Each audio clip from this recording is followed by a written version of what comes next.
Gracias, asambleísta. Tiene la palabra el asambleísta Guillermo Cel.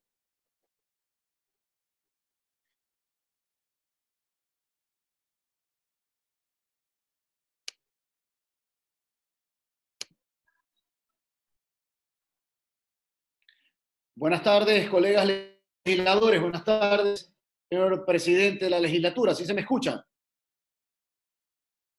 Sí, asambleísta, se le escucha. Por favor, continúe.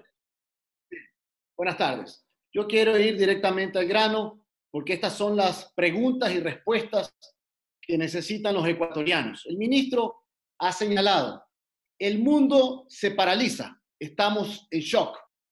Necesitamos la mayor cantidad de recursos para salir y solventar el tema de salud, la alimentación y el post-evento de la emergencia COVID para activar y reactivar la actividad productiva. Dice también, palabras textuales de la intervención del ministro, los países más ricos deben ayudar a los países más pobres. Señor ministro, parece que usted vive contradiciendo lo que dice versus lo que hace. Usted ha señalado tres realidades, inclusive el Fondo Monetario Internacional, el Banco Mundial, el G20, el G7 han señalado que este es el momento de la solidaridad versus esta terrible pandemia que vive el mundo entero, que los más ricos países deben apoyar a aquellos países que están en vías de desarrollo o países pobres que necesitan atender salud, alimentación y reactivación en sus diferentes circunscripciones territoriales y países. Pero usted, señor ministro, en plena pandemia, cuando tenía una resolución de la Asamblea Nacional tomada por la necesidad de los ecuatorianos para suspender temporalmente el pago de la deuda externa y el pago de esos 324 millones en bonos 2020, hizo todo lo contrario, procedió a pagarlos. Cuando parece que este gobierno no conoce la necesidad de los ciudadanos, en pleno momento de la curva más ascendente de la crisis en Guayaquil, la gente moría en las calles, la gente no tenía cómo atenderse en los hospitales. Esa plata que estaba en efectivo, que estaba en la cuenta del gobierno ecuatoriano, se necesitaba para atender inmediatamente a la gente, al ciudadano, a la familia guayaquileña, guayacense y ecuatoriana, en pleno momento de la mayor crisis. Adicionalmente, señor ministro, parece que usted no conoce cómo vive la gente más sencilla y humilde de este país. Mire lo que está pasando, señor ministro. Usted sabe que en provincias como la de Manabí, que tenemos 1.400.000 habitantes, solamente existen en esta provincia 156 equipos de respiradores artificiales. Eso es lo que pasa. Para eso es la plata. Y además usted viene a decir que se pagaron los bonos para evitar que caigamos en default. Yo le quiero decir algo. A la final usted no ha tenido nunca necesidad. Pero un padre, una madre de familia, cuando tiene a su familia enferma, a su hijo, a su hija, a punto de morir, para todo pago a sus acreedores. Y les dice, no me queda más que no pagar por este momento y voy a suspender esos pagos. A quien sea, al banco, a la cooperativa o a cualquier persona natural. Necesito en este momento tener todos los recursos para salvarle la vida a mi hijo, a mi hija, a mi familia. Eso hace un padre de familia. Eso hace una madre de familia. Inclusive arriesgándose de caer en central de riesgo. Se la juega todo por su gente. Se la juega todo por su familia. Y usted ha dicho algo que no es verdad, que había que pagar los bonos porque si no entrábamos en default y hubiese sido peor de lo que de no hacer lo que usted lamentablemente hizo en su momento. Cuando se negociaron y se entregaron esos bonos, no había la pandemia que hoy tenemos en el Ecuador, eran otras condiciones completamente diferentes.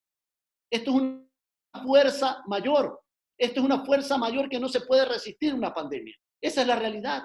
Por eso existía la decisión de la Asamblea del Legislativo, producto de escuchar a la gente y de la gravedad de lo que se estaba viviendo. Eso es lo que da más pena y dolor en momentos tan duros que está viviendo hoy día el país. Y voy a hacer sobre esto las siguientes preguntas, señor ministro, que espero usted me conteste. Ya mis colegas algo han señalado, interesantes preguntas.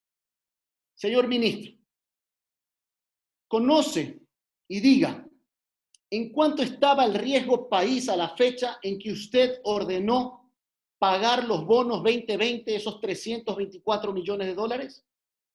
Diga usted, señor ministro, si conocía y autorizó al señor Esteban Ferro Ponce, su viceministro, que se reúna el 18 de octubre de 2019 con inversionistas privados en el restaurante Charlie Palmer de Washington, Estados Unidos. Diga usted, señor ministro, si conocía y aceptó que en dicha reunión se encuentren inversionistas privados, tenedores de bonos o representantes de tenedores de deuda del Ecuador.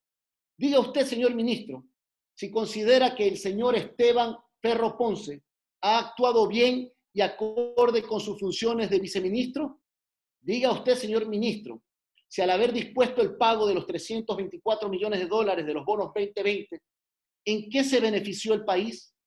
Diga usted, señor ministro, si los recursos que están por llegar de China o de algún multilateral tienen que ver algo con la decisión tomada para el pago de los bonos 2020. Diga usted, señor ministro, si aprueba y apoya la gestión y actuación del viceministro Esteban Ferro Ponce en el asunto relativo al pago y manejo de la deuda.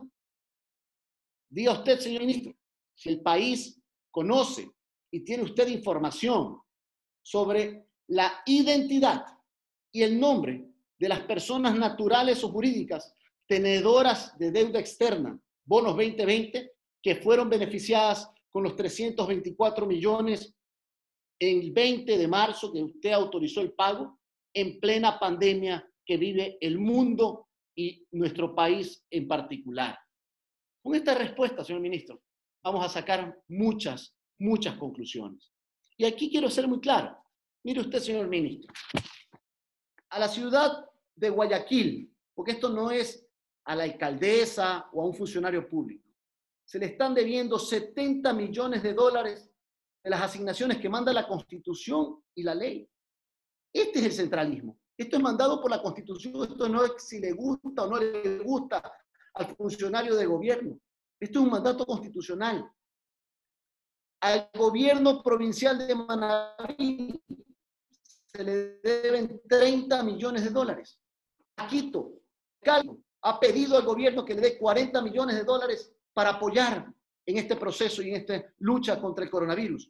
El alcalde de Portoviejo, el gobierno de la ciudad, el gobierno municipal, se les debe 6.1 millones de dólares. ¿Por qué le digo esto, señor ministro? Porque esta plata sirve justamente para atender la necesidad de salud, para que apoyen los gobiernos autónomos descentralizados, al igual que lo que está pasando con los gobiernos parroquiales, con los GATS parroquiales, para que ayuden en plena crisis en temas de salud, implementación de equipamiento y también para poder entregar víveres, canastas básicas, porque la gente está en la casa y la gente necesita comer. 3.5 millones de ecuatorianos viven del día a día, señor ministro. Y para eso es esa plata, pero no. Ustedes, su gobierno, privilegió el pago de bonos de deuda externa de 324 millones, cuando aquí la diferencia está en que la plata esté ahora, hoy, y no después de 30 o 40 o 50 días. El enfermo no le dice, consigue la plata que yo aguanto y no me muero. No es así, pues, señor ministro. Temas de enfermedad, temas de salud, son para ayer. Uno vende todo por salvar la vida de su familia. Eso es lo que se hace y lo mismo debió haber hecho este gobierno. Quiero también, señor ministro, preguntarle, porque me ha pedido mi bloque legislativo, mi bloque de Suma, que ya está calificado 3 proyectos de ley. En esta crisis, el bloque de Suma ya presentó y calificó 3 proyectos. Uno de mi colega Héctor Muñoz sobre el tema de combatir lo que es el contrabando y recuperar cerca de 300 o 400 millones de dólares. Y 2 más que los he presentado.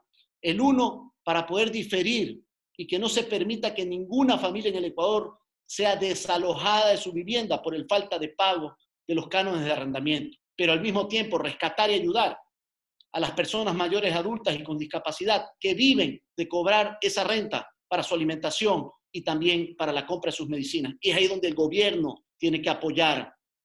Ojalá apoyen este proyecto de ley, al igual que el de mi colega Muñoz. Y otro más, que le he llamado la ley para la protección de los empleos y la reactivación del sector privado, para justamente evitar la quiebra de los negocios, de las empresas y salvar los empleos. Pero la única forma es estructurar desde el punto de vista jurídico y económico estos proyectos que van a ser leyes, pero también el aporte del gobierno para inyectar esa liquidez a la economía.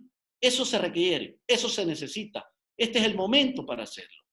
Y mire, señor ministro, también usted, en lo que ha planteado, enviará en las próximas ese proyecto de ley urgente económico, que ha pasado ya un mes de la pandemia, y recién el viernes el presidente lo envía públicamente, y estamos hoy día miércoles y todavía no llega oficialmente a la Asamblea Nacional. Nadie conoce de ese proyecto. Muchas palabras y pocas soluciones, señor ministro. Hoy día el Ecuador, para enfrentar esta crisis, necesita orden y dirección y un gobierno que lidere un plan integral. Pero mire usted, entre ustedes mismos se han peleado. Nos piden al país unidad, por supuesto, unidad, solidaridad, arrimar el hombro. Pero entre usted y la ministra o ex ministra de Salud, hasta el día de hoy, nadie dice la verdad y se le pone el cascabel al gato. Ella dice que usted no le transfirió los recursos extraordinarios para enfrentar la crisis, que se sabía desde enero. Y usted dice que no es así. Pero enseñe pues la documentación correspondiente que demuestre la veracidad suya y la mentira de una ministra, o al revés. Esa es la realidad, señor ministro. Adicionalmente, ustedes han planteado, y su gobierno ha planteado, señor ministro, que se haga una contribución extraordinaria. Eso se llama impuesto. Aquí no venga a decirle cosas al país que no son. Eso es impuesto. Cualquier contribución es un impuesto, es un tributo que va al presupuesto del Estado. Y que ustedes pretenden, de acuerdo a lo que manifestaba su gobierno y el presidente, que sea manejado por un fideicomiso. ¿Cuál es la fórmula que ustedes han encontrado? Porque esto lo que demuestra es que esos hechos denunciados en el IES, que hasta hoy no se han aclarado, de una compra donde había un sobreprecio absoluto en todo, y que el presidente, en vez de despedir inmediatamente a su representante, el señor Granda, le ha presentado una renuncia y nadie sabe si se la aceptó. Esto es una barbaridad. Pero eso demuestra, y esta digresión es importante, de que ustedes están reconociendo que no están aptos para manejar los fondos públicos. Por eso crean un fideicomiso que desde el punto de vista jurídico y constitucional yo no le encuentro asidero. Y deben decir las cosas como son. Nosotros no vamos a apoyar ningún incremento de impuestos, porque eso lo único que hace es golpear la economía de la gente más sencilla, más humilde, de la gente emprendedora, de las pymes. Es meterle la mano al bolsillo chiro de los ecuatorianos para pretender llenar el bolsillo roto del gobierno, que no ha dado una explicación de por qué pagó plata que tenía en caja, constante y sonante, para poder enfrentar esta terrible pandemia que golpea a todas las familias ecuatorianas, con mucho dolor, con lágrimas, con fallecidos. Mire usted lo que está pasando ahora mismo, en este momento. Reclaman las enfermeras, que son grandes héroes, heroínas, luchadoras, al igual que los médicos, camilleros, toda la gente que está trabajando, gente de tránsito, Policía Nacional, Fuerzas Armadas, que no se les da los equipamientos necesarios, los guantes, las mascarillas, los mandiles, las gafas protectoras para poderse defender. Tal es así que el mismo ministro de Salud dijo algo que realmente golpea a la gente. ¿Cómo va a decir que los médicos y todos los personales de salud se infecten si no fuera barbaridad? Eso es no reconocer lo que el gobierno no pudo hacer desde el primer momento. Eso no se puede hacer, no se puede golpear a la gente que lo está dando todo, a que son los grandes héroes de esta lucha. Por eso, señor ministro, yo espero que usted conteste estas preguntas, que son y nacen de la ciudadanía. Decisiones que seguramente están en las nebulosas o en las burbujas del bienestar de muchos de este gobierno y no en la realidad y el dolor que está sufriendo la familia ecuatoriana. Muchas gracias, señor presidente, colegas legisladores.